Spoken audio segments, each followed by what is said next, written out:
The Sion strain of long-distance racing pigeons hold a hallowed place in the merit list of the world's greatest families of the thoroughbreds of performance pigeons. Much like what is good in Europe, he came from the region of France. Paul Sion, from Tourcoing in France, started in the sport in 1895 and, in due course, set his mark. In fact, what he produced crossed more national boundaries throughout the world and became the source of much joy and reward to countless fanciers. To quote one eminent authority, A.H. Osman, "This man has won more prizes in one season than many fanciers win in a lifetime." A close friend of Paul Sion and his son Robert was the famous English racer and writer Dr. W. Anderson. His contemporary accounts of the Sions give us a unique insight into the methods and thoughts of Paul Sion. I visited this world-famous fancier for the first time in 1929, and I was particularly impressed by his marvelous collection of pigeons. I must first of all give a slight impression of his magnificent loft installation. The building was of 4 stories. The ground floor housed his cars, the second floor his grain, baskets and odds and ends of loft equipment. The third was the old bird loft for widowhood and natural racing, and the fourth his young bird lofts. Paul Sion was a keen gardener, and was mostly interested in roses and sweet peas. His other interests included game cocks, sporting dogs, especially setters, and shooting. In later years I got to know Mr. Sion and his son Mr. Robert Sion much more intimately, and we found many interests in common. I was able to help him with plants, gun dogs, and even game cocks. During my first visit, I was able to purchase a good stock pair containing the Vieux Gris Blood, BCC 8764625, and BBH 44288426. From the beginning, this pair did well and were grandparents of winners up to Rennes, 545 miles, and Nantes, 608 miles, and first Open Dole. After my second visit I bought his number 1 stock hen, a blue 605142.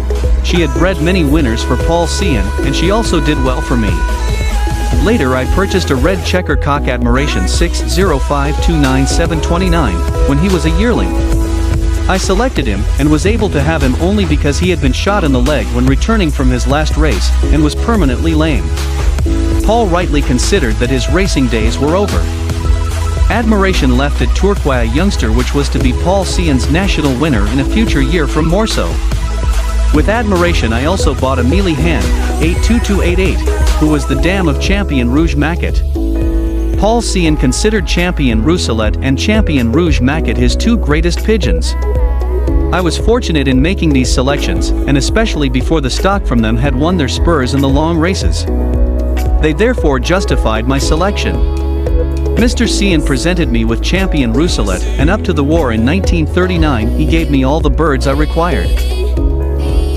La Rousselette, Red Mealy Cock, 28 to 517634, bred by Mr. Paul Sion and well known in Belgium and France as Mr. Sion's black-eyed cock, and is winner of over 40 prizes up to 900 kilometers. He is sire of several aces including his best bird in 1934, also of Mr. Van Eyck's 2 Sion cocks, nestmates, which put up wonderful performances in 1933 national races. La Rousselette is described by Mr. Sion as follows: a direct son of my old grey stud cock which is one of the greatest glories of my loft. This bird alone will found a loft. Champion Rousselette, in type was a perfect pigeon, of medium size, good head and black eyes, rather to my mind a dark shade of blue, beautiful body and wings. He was a strawberry mealy. In addition, he was like Champion Epinard and other great pigeons, quiet and tame, and easy to work with. He was one of the foundation blocks in building my present Sion family. The birds enumerated and several others from the same source and from Mr. Robert Sion, his son, were the original stock from which my Sion family came. They are essentially a hardier type of pigeon than the Stassarts and stand up to feeding their youngsters even as prisoner stock birds. They shine in difficult headwinds, and are courageous and reliable. They are also, as Dr. Bracou and Mr. Stassart proved, a very reliable cross almost with any strain. In 1946, after the war, and at Mr. Sion's request, I sent him 2 pairs of my best Sion blood to help him to re-establish his loft. Sion died in 1947, and his son Robert continued to breed the strain his father had developed for 42 years, obtaining success comparable to that of his father. I have recently heard from his son, Mr. Robert Sion, that these are now in his loft, and I am sure they will give a good account of themselves in future races. I am of the opinion that the son will worthily uphold the name of Sion in the pigeon world. A few notes with reference to the origin of the Sion pigeons, and regarding Mr. Sion's methods should be of interest. The birds go back to a son of Mr. Gris Dugnol's, Paris, champion mealy cock who won consistently in the long races for 10 successive years. This cock, Le Madrigal, was of the strain of Mr. Kickens of Antwerp, a family as well known at that time as that of Wedge or Cassier, etc. Le Madrigal was mated to a mealy hen of the red Viekman blood, Wedge, and produced a blue hen with black eyes which proved to be a champion in all the races.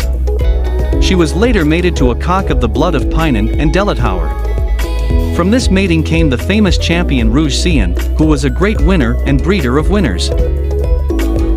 Many of the latter were mealies which were strongly black tick like the original old Dugnol cock, their grandfather.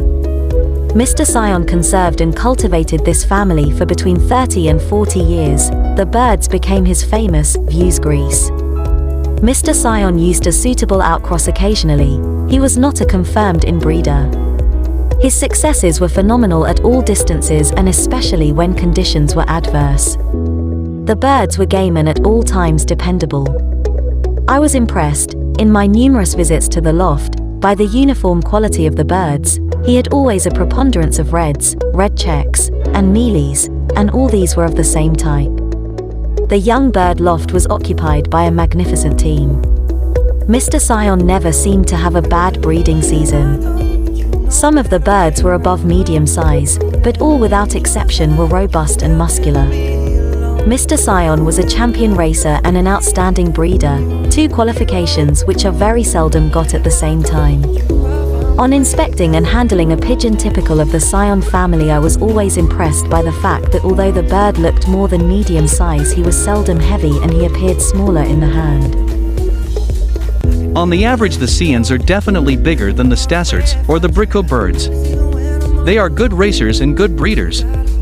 Mr. Sion was also a generous feeder, and in his dietary used beans and vetches very largely. Both systems of racing were practiced, natural method and widowhood. Success above the average was achieved by both methods. He did exceptionally well with his hands, but I think he preferred the system of widowhood, and he practiced this method with all the great enthusiasm of the expert. He was one of the greatest exponents of that game. In his training of his youngsters, he was an exacting taskmaster. They were thoroughly selected for physical fitness before being subjected to training, and all came under starters' orders. The Sion strain was very fashionable abroad and was introduced into many of the best lofts, e.g. by Mr. Stassert, Dr. Bricot, etc.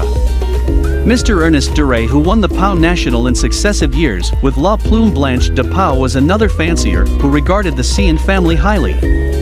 His great winner was 3/4 Bricot and 1/4 Sion. One of the great French distance pigeon fanciers for over 50 years at the time was Louis Salembier. Paul Sion adopted Louis Salembier as his teacher, and in 1935, Sion admitted that he belonged to the Louis Salembier school. Upon following the advice of his mentor, Sion obtained the best of distance bloodlines, including representatives of the old Verviers strain, and for decades cultivated what he referred to as his old grease, grey, strain. When once asked what were the requirements for success in long distance and marathon racing, Paul Sion replied, strain and constitution. A reply which was in the form of an article in which the author took, as an example, there were horses good in soft and other horses good in hard conditions. Opining that there were pigeons or strains good in clear weather conditions and others good in tough cloudy conditions. The latter strains being the best for the ultra distances and routes across water. Thus, according to Sion, only those birds whose forebears distinguished themselves in difficult races were in turn capable of doing the same. Paul Sion died in 1947, and his son Robert continued to breed the strain his father had developed for 42 years, obtaining success comparable to that of his father. Whatever is one's response to Sion's position in that article, there is one notable fact, and that is, he was not an advocate of inbreeding. Like his master Salembier, Sion participated in outcrossing, which was based upon much thought and research into the pedigree and the background of the potential cross. The fruit of which was a strain that was almost identical in appearance.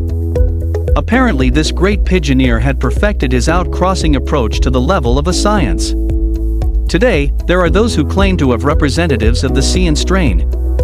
How pure they are I do not know, but there is a wide agreement that when one sees a Sion one knows that it is a Sion, which is but a reflection of the genius of their founder.